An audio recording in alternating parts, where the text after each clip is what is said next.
C'est un peu l'histoire sans fin, ou plutôt l'histoire sans début, parce que à chaque fois que tu penses que tu vas avoir Paul Pogba, alors moi je comprends qu'il a été arrêté très très longtemps, plusieurs années sans pouvoir enchaîner, sans pouvoir même s'entraîner sur l'année dernière et celle d'avant quasiment, mais après il y a quand même beaucoup de joueurs qui reviennent d'une grave blessure, ce qui n'a pas été son cas. Alors c'était quand même des blessures qu'il a eu à répétition avant de s'arrêter, puis un gros problème qui psychologiquement n'a pas dû être facile à gérer. Ça c'est une certitude. Mais ensuite gros problèmes avec sa famille aussi. Oui, c'est ce que je te dis. Donc à partir du moment où tu reviens, bon, tu as quand même 5 semaines de préparation. C'est quand même pas rien. Puis ensuite, ok, tu débutes pas le championnat, tu as peut-être un ou deux pépins à la reprise parce que ton corps doit se réhabituer au choc, doit se réhabituer à l'intensité, doit se réhabituer également au travail quotidien. Ça, pas de souci. Mais là, si ça commence ensuite à être musculaire, puis là c'est mécanique. Et tu sais très bien, Kevin, que la mécanique, s'il a fait une entorse de la cheville, c'est parce que musculairement, ça tient plus pareil. Il y a le dynamisme n'est plus pareil, les appuis sont plus les mêmes. Puis après, il va avoir le mental, où à chaque fois que tu joues, tu te dis, ça on l'a tous connu, même les sportifs du dimanche, quand tu commences à te blesser une fois, deux fois, à chaque fois que tu reprends le sport, tu n'as qu'une seule envie. C'est l'appréhension. C'est à l'appréhension, et c'est cette appréhension souvent qui va te faire compenser, qui va te faire ne pas être forcément libéré, voire revenir à te blesser. Donc c'est vrai que là, c'est Walid qui avait dit cet été qu'il n'y croyait pas du tout. Moi j'avais envie d'y croire, mais quand tu enchaînes comme ça les pépins, comment ? Il avait appelé ça le projet Merano. Ouais, le projet Merano, mais c'est vrai que là, ça commence à être vraiment très très inquiétant pour Paul Pogba. Alors encore une fois, on lui souhaite clairement de revenir et de pouvoir enchaîner au minimum quelques bancs de touche et quelques matchs, mais pour l'instant, on en est quand même très très loin. On en est quasiment à un tiers du championnat déjà qui est cuit. Là, demain, c'est la 11e journée, il ne sera pas là. Il y a 34 journées. Franchement, ça sent le sapin.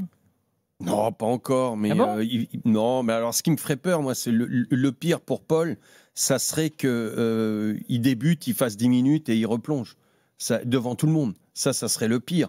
Là, j'ai entendu dire, alors je ne sais pas si c'est vrai, Max, qu'il serait à 70% de ses capacités. Alors, si c'est réel, s'il est vraiment à 70% de ses capacités, écoute, ça peut-être suffire, je pense. Je ne sais pas ce que tu en penses, Max.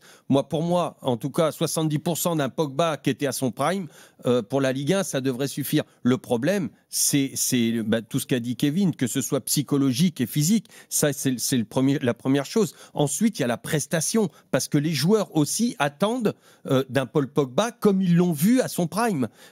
Et donc, tu t'attends un leader de vestiaire. Quand tu prends Paul Pogba, tu ne prends pas qu'un technicien pour te faire le jeu dans le milieu. Tu prends aussi un leader de vestiaire. Mais pour être leader de vestiaire, pour que tu puisses ouvrir ta bouche, et ça, tous les grands joueurs le savent, et un mec comme Paul, bien sûr, le sait, c'est que s'il est un peu moins performant que la normale, les autres joueurs vont le savoir. Donc, comment tu veux devenir un leader si tu es moins performant ? Donc, ça devient compliqué. Et donc, le projet Paul Pogba, c'était... Pour moi, dès le départ, un vrai ticket de loto. Tu as coché les 5 numéros, plus les 2 étoiles. Pour l'instant, tu es en train de regarder si tu as 3 numéros. Si tu as 3 numéros et une étoile, bravo, ça sera tu fais souvent des lotos, j'ai l'impression. Non, non, on m'en parle. Ah. Moi, je ne joue pas d'argent comme ça. Mais tu m'as perdu avec les lotos. Mais non, je ne suis pas très doué en loto. Non, mais c'est-à-dire que un ticket de loto, quand essaie d'en faire un, tu verras, tu ne vas pas gagner la semaine prochaine. Enfin, je te le souhaiterais, mais il y en a beaucoup, 100% des gagnants ont tenté leur chance. Exactement. Mais là, c'est ça. Ils ont tenté. Très bon slogan. Ils sont forts, la Française des Jeux. Voilà. Ils ont tenté un coup avec Pogba. Moi, je pense. Alors, Max, lui, connaît le cas Pogba par cœur parce que de toute façon, quand tu parles de Monaco, tu parles que de Pogba. Tu l'as vu s'entraîner, Max ? Ouais, mais après, c'est difficile d'être, d'avoir des analyses objectives sur les séquences d'entraînement auxquelles on a accès. Ouais. Pareil, ça a fait beaucoup de bruit sur les réseaux sociaux. Dès qu'il y avait des pastilles vidéo de lui, on estimait qu'il avait la démarche il était un peu pâteau peut-être sur les appuis. Mais en fait, le prime de Pogba, déjà qu'il est très loin. Son dernier 2018. match était et puis son dernier match c'est septembre 2023 avec la Juve. Ouais. Mais avant ça, souvenez-vous, il avait déjà quelques enchaînements de pépins physiques, musculaires. sûr. Articulaire. Donc voilà, ça n'a pas été évident. Vous avez évoqué les problèmes qu'il y a eu entre-temps. Donc depuis, il y a énormément de fantasmes sur son état de forme.